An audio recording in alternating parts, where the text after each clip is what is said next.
Yes students, जैसे कि आपसे डिस्कस हुआ था कि अभी जो हमने क्वेश्चंस किए हैं एनसीएफटी एनसीएफ 2005 के रिलेटेड जो इम्पोर्टेंट क्वेश्चन थे उनको डिस्कस किया। तो अभी जो कुछ इम्पॉर्टेंट ओवरऑल सभी सब्जेक्ट्स के जो सीडीपी के हैं वो भी हम प्रैक्टिस इसी सेशन में करेंगे। और इन दोनों की जो फाइल्स हैं वो हमें कहाँ पर मिलेंगी, वो टीचिंग ज्ञानम जो हमारा प्लेटफॉर्म है टेलीग्राम के ऊपर, वहाँ पर हमें नज़र आएंगी। ठीक है जी।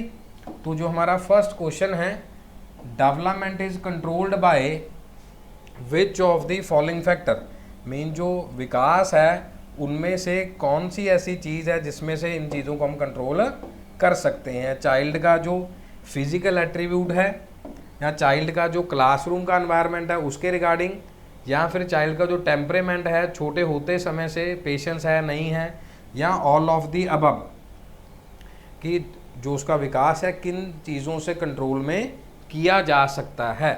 तो उसके बारे में प्लीज़ जल्दी से जल्दी बताइए। और कुछ बच्चों ने 9th क्वेश्चन का आंसर नहीं दिया,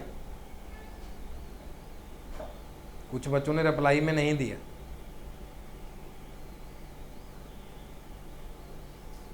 ठीक है जी, उसको भी डिस्कस करेंगे क्योंकि इसका भी एक होमवर्क देंगे आपको। जैसे किन चीज़ों से कंट्रोल किया जा सकता है वो हम कंट्रोल कर सकते हैं all of the above. Important question है।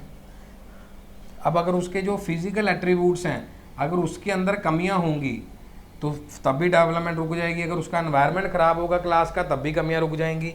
अगर उसका टेम्परामेंट में कुछ ना कुछ दिक्कत होगी तब भी कमियां आ जाएंगी। ठीक है जी। कमियों को रोकने के लिए, कमियों को और ख़त्म करने के लिए एट्रीब्यूट अच्छे होने चाहिए फिजिकल, क्लासरूम का एनवायरनमेंट बहुत बढ़िया होना चाहिए, और जो चाइल्ड का टेम्परामेंट है छोटे होते समय, जो हमेशा मैं क्लास में बोलता हूँ कि बच्चे को प्यार से समझाया जा सकता है, पहले ही घूर दिया या मार दिया वो आगे फिर जो सारे एट्रीब्यूट्स हैं वो क्या हो जाएंगे जी, चेंज हो जाएंगे। सो जो इसका आंसर है हमारे पास वो क्या है, D option, that is all of the above. Which of the following statement is true, इनमें से कौन सा स्टेटमेंट है जो ट्रू है। Children are seen as the younger version of the adults, कि उनको देखा जाता है कि बड़े होके ऐसे ही बनेंगे। Nature versus nature, continuity versus discontinuity, जैसे गंडम कहते हैं कि नेचर मेक्स नो जंप, कुदरत के हिसाब से ही सारी चीज़ें आएंगी, ऐसा नहीं कि किसी को खींच के बड़ा कर दिया जाए। आर कंप्लीटली इंडिपेंडेंट फैक्टर्स हैं कि कॉन्टिन्यूटी बननी चाहिए या नेचर के हिसाब से चलना चाहिए। Children like dogs can be conditional to react on a particular way, जैसे हमने पेवलोव की कंडीशन थ्योरी करी है तो वो कहते हैं बच्चों की भी कंडीशनिंग हो जाती है। बच्चे नहीं लेट जाते नीचे, नहीं जी मेरे को चीज़ें चाहिए चाहिए, रोने लग जाते हैं, फिर कुछ पकड़ा दो फिर चुप हो जाएंगे, वो कंडीशनिंग है उनकी। The Indian guidelines for teaching advocate using only English the medium of instruction, means सिर्फ यही बोला गया है कि इंग्लिश यूज़ करेंगे। ये अब बताना है इनमें से कौन सा स्टेटमेंट ट्रू है। हाँ जी सभी स्टूडेंट्स डू रिप्लाई फास्ट, कि छोटे बच्चे हैं नेचर के हिसाब से चलना चाहिए, या फिर कंडीशनिंग हो जाती है बच्चों की, या फिर गाइडलाइंस है कि इंग्लिश पे चलना है। ये हमें पता ही है। जो मोस्ट इम्पॉर्टेंट हमारा पॉइंट है कि जी बच्चों की क्या हो जाती है, कंडीशनिंग हो जाती है। जैसे हम कहते हैं कि अगर बचपन में ही सारी चीज़ें मोल्ड कर दी जाती तो शायद आज वो ऐसी बातें नहीं करता या ऐसा कुछ गलत कदम नहीं उठाता। कंडीशनिंग होती है बच्चों की। ठीक है जी। जैसे हम एग्जांपल ली हमने डॉग्स की जो पेवलोव की थ्योरी में था, इवान पेवलोव, इनको नोबेल प्राइज़ भी मिल चुका है और रशियन साइकोलॉजिस्ट थे। ठीक है जी। अब तीसरा सवाल है, तीसरा क्वेश्चन है, principles of the moral development किसने बनाए थे मॉरल वैल्यूज़ मॉरल डेवलपमेंट के लिए। हार्वर्ड गार्डनर थे, चमोस्की थे, या लॉरेंस कॉलबर्ग थे, इवान पी पेवलोव थे। अब एक बात यहाँ पर और नोट कर लीजिए स्टूडेंट्स, इस तरीके के क्वेश्चंस हैं एग्ज़ाम में, अगर 30 क्वेश्चन आते हैं सभी पूरे सेट में, तो उसमें से 2-3 सवाल हर एक साइकोलॉजिस्ट की स्टेटमेंट से, इसने क्या कहा था क्या नहीं कहा था, या इसका क्रिटिक्स क्या था। चमोस्की का ये व्यू था, जीन पैजेट का लैंग्वेज एक्विजिशन डिवाइस के बारे में ये था जी, वो लिंग्विस्टिक कुछ और कह रहे थे, सैपिर-वॉफ हाइपोथेसिस था उसका कुछ और व्यू था। तो ये सारी चीज़ें मतलब 30 में से आप मान के चलिए ऐसे क्वेश्चन 3 से लेके 4 तक देखने को आपको मिलेंगे। ठीक है जी। तो हमारे पास जो मोरल डेवलपमेंट की थ्योरी है वो लॉरेंस कोलबर्ग ने हमें दी हुई है। ठीक है जी। Next, the mother child bond, माता का और बच्चे का जो बॉन्ड है, जो रिश्ता है, research by the which pair, कौन सी जोड़ी ने, कौन से साइकोलॉजिस्ट ने ये दिया हुआ है, इसका रिप्लाई जल्दी से जल्दी देंगे। ठीक है जी, बिल्कुल इजी है, दैट इज थॉमस और चेस ने इन चीज़ों को बताया हुआ है। और यहाँ पर जिनका साइंस सब्जेक्ट है, वॉटसन और क्रिक ने तो डीएनए मॉडल दिया था। ठीक है, जो मैं हमेशा आपको कहता हूँ कि क्वेश्चन से भी, क्वेश्चन के जो ऑप्शन हैं उनसे भी नेक्स्ट क्वेश्चन बन सकता है अगले वाले पेपर में या किसी और जगह पे। ठीक है, थॉमस और चेस ने माता और बच्चे के रिश्ते को अच्छे से एक्सप्लेन किया। The child is born with the inherent ability, जो अभी हम लैंग्वेज का मैं अभी बात कर रहा था आपसे कि कौन ये पर्सन कहता है कि जो बच्चा है वो जन्म लेता है, उसके अंदर खुद की एबिलिटी होती है to acquire the language, language को सीखने के लिए personally. The statement is in agreement with of this theory, Chomsky साहब की थ्योरी थी, बी.एफ. स्किनर की थी, या इवान पी पेवलोव की थी, ठीक है, या फिर जीन पैजेट की, क्योंकि इनमें से सभी ने अपना अपना लिंग्विस्टिक बताया है। किसने लैंग्वेज एक्विजिशन डिवाइस के बारे में बताया हुआ है, किसने एबिलिटीज़ के बारे में बताया हुआ है, या फिर किसने नेचर के साथ बताया हुआ है। तो ये मोस्ट इम्पॉर्टेंट क्वेश्चन है। इसके रिगार्डिंग आपको जो कमिंग एग्ज़ाम है 30 तारीख वाला या फिर जो जून है उसमें तो आना ही आना है। ठीक है जी, तो मान के चले कि आपके पेपर में ये आ सकता है। तो दैट इज़ नॉर्म चमोस्की ये कहते थे कि सबके अंदर क्या होती है, इनहेरेंट एबिलिटी होती है कि वो लैंग्वेज अपने आप ही सीख जाता है। अब अगर ऐसा हो, बहुत सारों ने ऐसा बोला कि अगर किसी का जन्म महाराष्ट्र में हो और यहाँ पर एक का असम में हो गया, ठीक है जी, इसको यहाँ शिफ्ट कर दिया और असम वाले को महाराष्ट्र में शिफ्ट कर दिया, तो ये फिर मराठी ही सीखेगा और ये असमी ही सीखेगा। तो इनहेरेंट एबिलिटी के हिसाब तो ये सीखना है, ऐसा उन्होंने अपना व्यू बताया। कहता नहीं फिर वो सीख जाएगा, फिर उसने डिफ़िकल्टी लेवल पे ले लिया। तो सबकी अपनी अपनी बात थी। ठीक है जी, which of the following best describes the ADHD syndrome.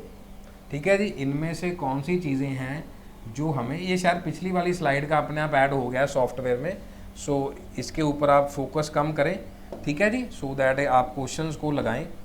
The child is over active at home, but बहुत ज़्यादा स्कूल में, ठीक है, डाउन हो जाता है। Child is quite at home but aggressive होता है बच्चा स्कूल में।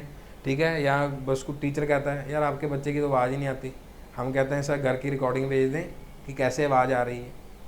द चाइल्ड इज़ अथार्जिक, थका थका ऐसा अनइंटरेस्टेड होता है खेलने के लिए। कुछ बच्चे होते हैं ऐसे नहीं जाके बैठ जाते, हम खेलेंगे नहीं, हमें कोई बुला ही नहीं रहा या हमें कोई बुलाए, घर में भी ऐसे होता है। The child is over active through out but can not concentrate even those games, फिर भी कंसंट्रेट नहीं कर पाता ओवर एक्टिव होने की वजह से, चाहे उसका इंटरेस्ट है या उसमें वो पहले पार्टिसिपेट कर रहा होता था। इसमें कुछ भी आप डाल सकते हैं। सो इसके लिए जो हमारा बेस्ट ऑप्शन है वो यही है कि चाइल्ड ओवर एक्टिव था थ्रू आउट द ईयर, लेकिन अभी वो कंसंट्रेट नहीं कर पाया। जैसे हम पहले खेलते थे, मान लो हो सकता है आपने कंचे खेले हो सकता है आपने ताश खेले हो, जो बचपन के हिसाब से मैं कह रहा हूँ, ये गैम्बलिंग वाली साइड पे नहीं हम जा रहे। तो आप सोच कर देखिए, जब भी हम किसी को देखते हैं हमें लगता है क्या बात है, क्या मैंने ऐसा उस समय एंजॉय किया नहीं किया। ये बात हम साइकोलॉजी के साथ बात करते हैं, क्या मैंने ये सारी चीज़ें ली, तो वो हमारे पास क्या है, ADHD सिंड्रोम का पार्ट है। अब राइट टू एजुकेशन एक्ट भी हमने पढ़ा है पिछली क्लास में। Which act specify the provision for the educating children up to how many year. बिल्कुल बेसिक क्वेश्चन है, क्योंकि जैसे वारदा स्कीम ऑफ एजुकेशन था उसमें कुछ और था, कोठारी कमीशन में कुछ और था, सारी चीज़ें अपने अपने पार्ट पे चल रही हैं। ठीक है जी, तो इसमें 8, 14, 18, 12 बिल्कुल बेसिक, दैट इज़ दी 14 तक जो प्रोविज़न है वो हमें दी गया। 14 साल के बच्चे को, ठीक है जी, 6 से 14 तक का प्रावधान लिया गया और हमने वहाँ पर लिखा था कि 6 से कम वालों के लिए क्या है। अब 6 से कम वालों के लिए क्या है, बाल वाटिका का भी निर्माण किया गया न्यू एजुकेशन पॉलिसी के तहत। विच of the following might be pathological manifestation, हो सकती है कि 4 साल का बच्चा स्कूल स्किप कर दे और ये कह दे कि जी मेरे पेट में दर्द हो रहा है। ये हमारा तो ओल्ड फैशन कह लो या अभी भी है बच्चों का, कि पेट में दर्द हुआ है जी, मेरे को बुखार है, क्योंकि अगर बच्चे के कंडीशनिंग वाले क्वेश्चन पे जाएं, अगर आज हमने बच्चे को कह दिया कि हाँ चलो बुखार है आप घर पे रहो, सीवियर केस में तो रखना है, वैसे बच्चों को भेजना नहीं चाहिए क्योंकि आगे भी कम्युनिकेबल है, बहुत सारी चीज़ें प्रॉब्लम आ सकती हैं, लेकिन जानबूझकर बहाना नहीं हुआ वो, फिर वो इसकी कंडीशनिंग हो जाएगी जिससे उसको लगेगा कि पेरेंट्स को हम इमोशनली ब्लैकमेल कर सकते हैं। 12 year old some time wets the bed at night, जैसे हम टॉयलेट ट्रेनिंग की बात भी क्लासेस में कर चुके हैं। A 2 year old can not speak the full sentences. 10 year old is chronically ill through the school, कि वहाँ पर जैसे हम कहते हैं बच्चा टीचर के सामने गया, बुखार ही हो गया, मैथ पढ़ने लगे बुखार हो गया, या रोना शुरू कर दिया, घबराहट शुरू हो जाती है, तो वही पैथोलॉजिकल मैनिफेस्टेशन हमसे पूछी गई है। तो जो इसका राइट आंसर है कि कई बार ऐसा होता है बच्चा कभी भी जो एक एज के ऊपर, ठीक है, that is the pathological manifestation at the bed at night. Now which part of the brain controls the emotion, ये पिछले से पिछले बार आया था। एक हिंज जॉइंट का क्वेश्चन भी साइंस के पार्ट, जैसे मैंने आपको बताया कि कुछ क्वेश्चंस रहेंगे हमारे अलग अलग सब्जेक्ट्स के रिगार्डिंग, ठीक है जी। तो 9th जो क्वेश्चन है, विच कौन सा पार्ट है जो मिड ब्रेन है, हिंड है, फ्रंटल है या नन ऑफ द अबव है। जो मिड ब्रेन है वो हमारा इन सब चीज़ों को क्या करता है, कंट्रोल करता है। इसके रिगार्डिंग भी आपको आने वाले समय में, चाहे वो 30th का एग्ज़ाम है आपका, चाहे वो HP टेट का एग्ज़ाम है, चाहे PS टेट का एग्ज़ाम है, चाहे वो C टेट का एग्ज़ाम है। C टेट के सर्टिफिकेट तो आ ही चुके हैं, आपने डाउनलोड कर लिए होंगे डिजी लॉकर से, ठीक है जी। तो इसका जो नेक्स्ट एग्ज़ाम है उसमें भी आपको इस तरीके का क्वेश्चन देखने को मिलेगा। जब भी स्टूडेंट्स मैं ये कहता हूँ कि ये प्रीवियस ईयर क्वेश्चन है या MCQ है, ये आ सकता है या आया हुआ है, ये कुछ ऐसा नहीं कि प्रीवियस ईयर बुक से या कुछ और है।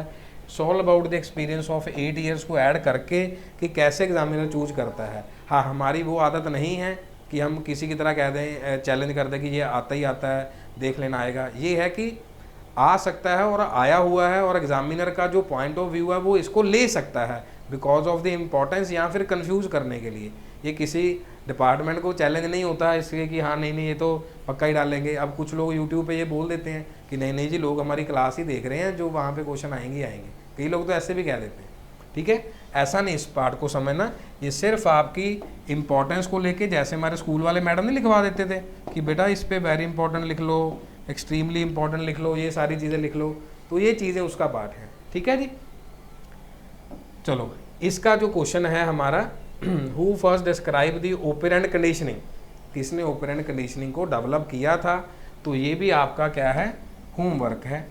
एक होमवर्क वहाँ पर दिया था 9th क्वेश्चन, एक होमवर्क मैंने आपको यहाँ पर दिया है कि ऑपरेंट कंडीशनिंग किसने दिया था। बिल्कुल ही ईजी क्वेश्चन है, ठीक है। और आपका एक छोटा सा होमवर्क क्या है, ये आपने साथ में ये बताना है कि इन्होंने कौन सा दिया था, इन्होंने कौन सा दिया था और इन्होंने कौन सा दिया था, ठीक है। सभी का बताना है, ये आपने YouTube के चैट बॉक्स में बताना है।